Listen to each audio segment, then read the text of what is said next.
Ouais, NIRO, Street Lourd pour O5, la chaîne numéro 1 sur les hip-hop. Yeah.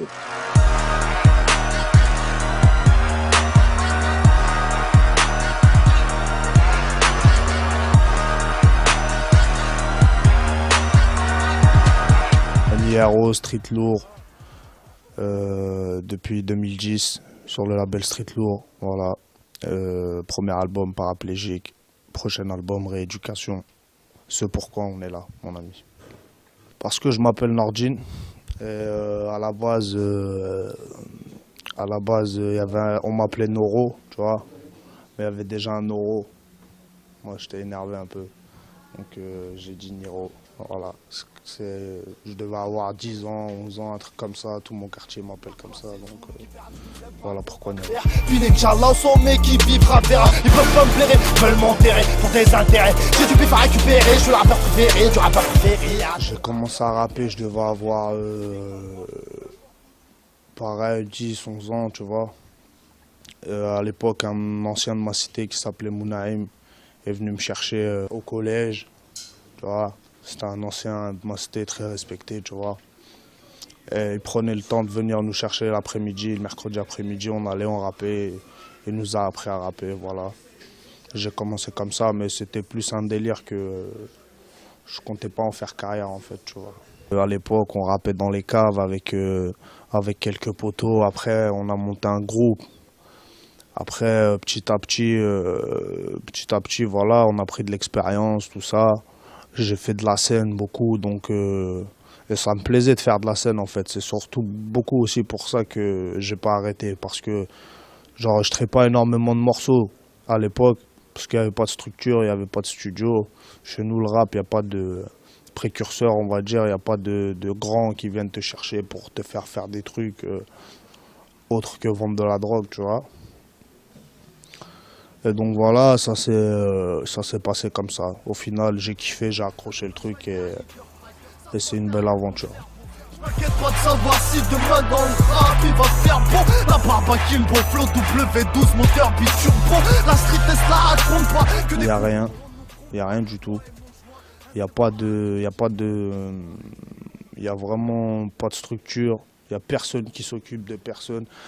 Après, il y a que les gens rappent. Il y a beaucoup de rappeurs. Il y a même ceux qui rappent pas, ils rappent chez nous, tu vois. Mais ils y croient pas plus que ça. Pour eux, c'est loin, tu vois. Ils voient, en plus, ils ont vu que les galères, ils voient avec moi, ils ont un exemple, tu vois. On nous a fermé des portes, etc. Ça n'a pas été facile tout de suite, tu vois. Les gens, ils pensent qu'on est arrivé récemment, mais ça fait longtemps que je suis là, tu vois. Ils y croient pas, ils en ont rien à foutre. Après, la ville elle-même, il n'y a pas de concerts, ils font que des concerts, mais c'est que des trucs de rocker, de techno, tu vois, qui intéressent personne dans ma ZUP, en sachant que mon quartier, il fait les 2 tiers de la ville, tu vois. Et on va dire que en termes d'exposition, en termes d'engouement, il y a quelque chose.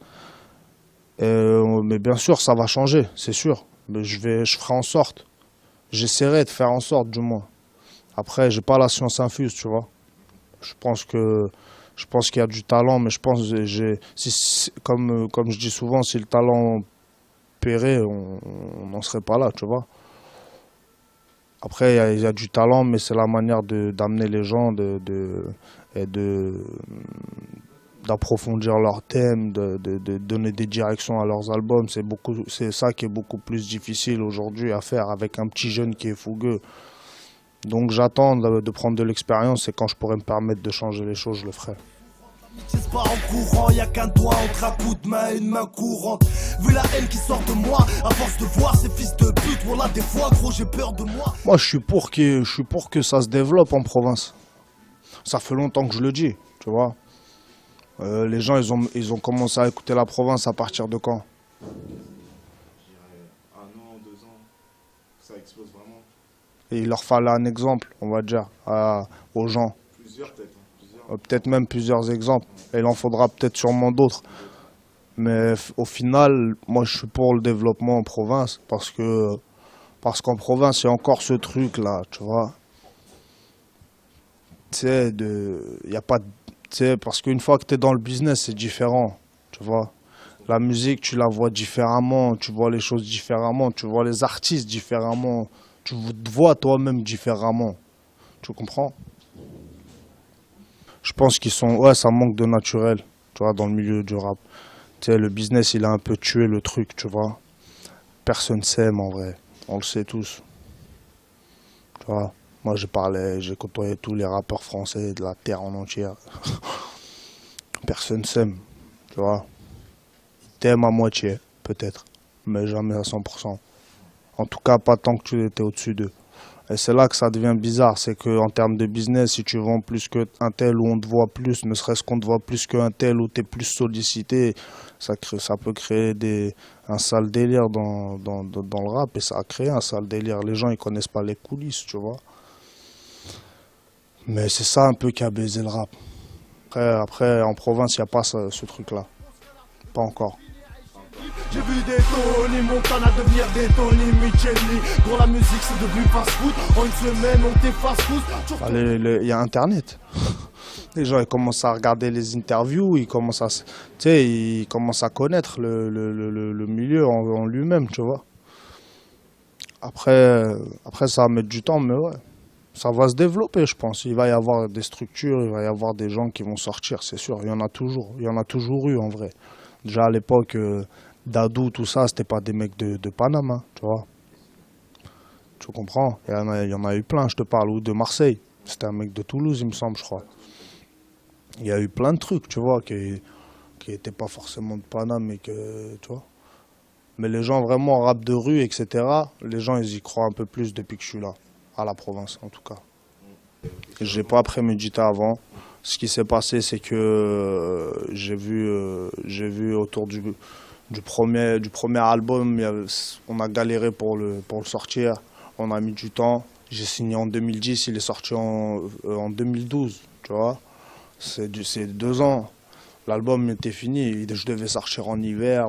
Il a fallu changer plein de morceaux pour justement revenir en été, avoir des morceaux frais, pas des morceaux d'hiver que tu écoutes dans ta voiture au calme. C'était un autre album, en vrai.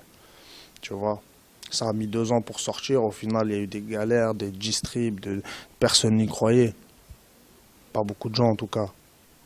Et ceux qui y croyaient vraiment, il y en a vraiment pas beaucoup, encore moins.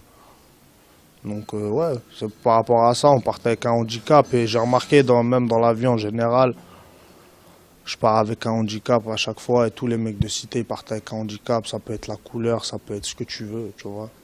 Et donc j'ai décidé de l'appeler comme ça et c'était en aucun cas pour faire une comparaison avec un vrai paraplégique. C'est la vie d'un vrai paraplégique, c'est pas c'est pire que nous, tu vois. Pour commencer, je vous passe le salam alaikum, installez-vous. La rap français, on s'en bat. Moi, j'appelle les gens pour quand j'ai une direction vraiment. Après, les featuring de paraplégiques, il y en a eu 0 en vrai. Pour de vrai. Rimka, exactement. Rimka, c'était un morceau We Made It, la compilation de Oumar, Salam à Oumar, un très grand bonhomme. Après, il y a eu le remix de Dans ton coin avec Seth Gecko, Lino et Dossé. Lino parce que c'est un monument dans ce rap français, on peut pas, personne ne peut le nier. Amène qui tu veux, on est d'accord. Dossé parce que dans ceux de ma génération et d'un peu plus haut, il est très très chaud. C'est quelqu'un de très très très chaud. Voilà, il est talentueux et les gens ils négligent, mais il faut faire attention. Dossé, il est très très fort. Donc lui, je l'ai invité, c'est un mec d'Orléans, il habite à côté de chez moi en plus, tu vois. Et le troisième, c'est qui? C'est Seth Gecko. Seth Gecko, c'est la famille, c'est un bon, tu vois. C'est quelqu'un de très gentil. Tu vois, moi, j'oublie pas ce qu'il a fait pour moi aussi, tu vois. Quand j'étais en prison, dans mon clip, il prenait des images en Thaïlande avec mes t-shirts, il les envoyait, tu vois. Et il voulait donner de la force au truc. Normal qu'on se fasse des ennemis dans le rap quand on fait ça bien. Les rageux c'est comme les gens où l'argent gros ça va, ça vient. Bah, écoute, moi je l'ai plutôt bien vécu. Après t'as vu, j'ai fait trop de featuring, tu vois. Je fais trop, tu sais, il y en a eu trop, tu vois.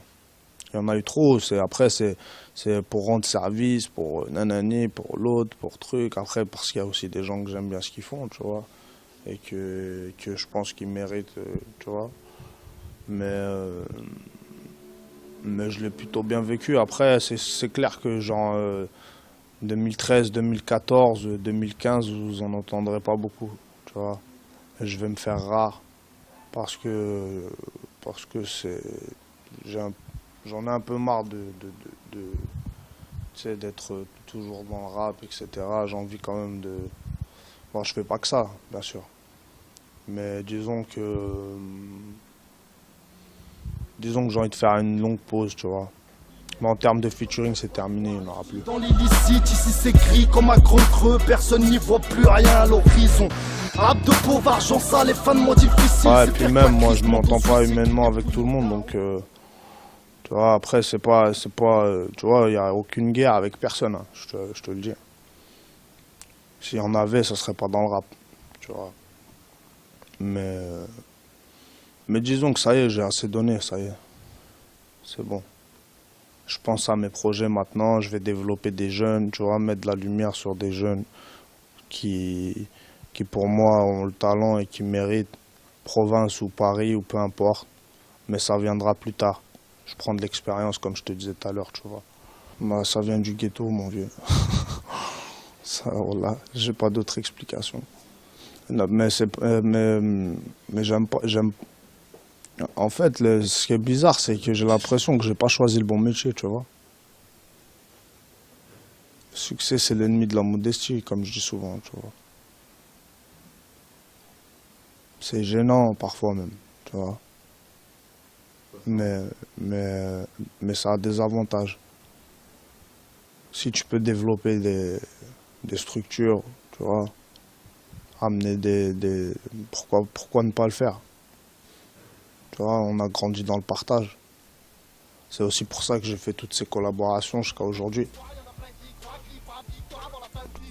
Ah, j'attends toujours ma part du gâteau. Ça parle de Niro, je parle de Walou, ça part du ghetto que des loups, forcément, poto, ça fait des jaloux. Rap français à l'époque, Lunatic, Mafia, Cafri d'Alger, Oxmo un peu. J'aimais bien. Il y avait un morceau d'Olkinry que j'aimais bien. Pourquoi la vie me traîne, pourquoi les... Je sais plus, ça se disait quoi. Ouais, j'aimais bien Ayam aussi, tu vois. NTM aussi, c'était Kaira, tu vois, à l'époque. Mais on était petits, nous, tu vois. On était vraiment jeunes.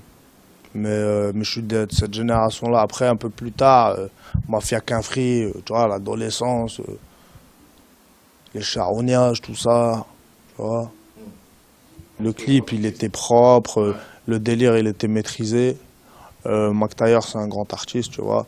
Jokes, il arrive et c'est bien parce qu'on a mis une grosse lumière sur lui, tu vois. Ça lui a aussi ouvert un autre public, tu vois. Et Mac Taylor et moi, c'est un certain public quand même, tu vois, qui n'est pas celui de Joke, tu vois. Donc c'est aussi, ça va dans les deux sens, entre guillemets. Mais Joke c'est bien parce que c'est un artiste que personne connaît, que tu vois, ça met de la lumière sur lui, c'est très bien. Moi le qu'on n'est pas tes putains de rappeurs hip-hop, on est des rats. Je mon putain de pop, je parle à mes rap pop, baisse des pop, je suis libérable. J'ai forcé les pop, porter les virages. Faut que ça porte les dirhams, ferme tes fesses. Les rapports que j'entretiens avec la crime, c'est quelqu'un de gentil, tu vois. C'est un mec gentil. Tu sais, souvent on vient me voir, on me dit hey, la crime, c'est vrai, Paro, il tire sur les gens et tout. Qu'est-ce que tu me racontes, frère? Il fait de la musique. Tu sais, à un moment donné, le mec, il est gentil. Après, on a des rapports, tu sais, il prend de mes nouvelles, je prends de ses nouvelles. Mais tu sais, après, les rappeurs, faut pas croire qu'on vit ensemble tous, qu'on traîne ensemble, etc. C'est pas vrai. C'est pas vrai. Il y a des rappeurs, on se vend en dehors du rap et tout, tu vois. Mais c'est en dehors du rap. Donc ça n'a même pas lieu d'être un sujet de discussion. Pour moi, je vois pas Zesso, je vois pas la crime, tu vois. Je sais, je le connais humainement, c'est différent, tu vois. Livreur de pizza, va te racheter un string, mon son passe aucun vrai gars qui ça. Sera un festin mec clandestin. Si j'avais un objectif, déjà un petit disque d'or et un zénith, franchement, ça serait propre, ça serait beau. Mais petit à petit, moi j'y crois en tout cas. Bitch, on a les mains sales, sales. Bitch, on a les mains sales, sales. Bitch, on a les mains sales, sales. Bitch, on a les mains sales. On voit la jamba et les mains sales, sales. Bitch, on a les mains sales, sales. Bitch, on a les mains sales.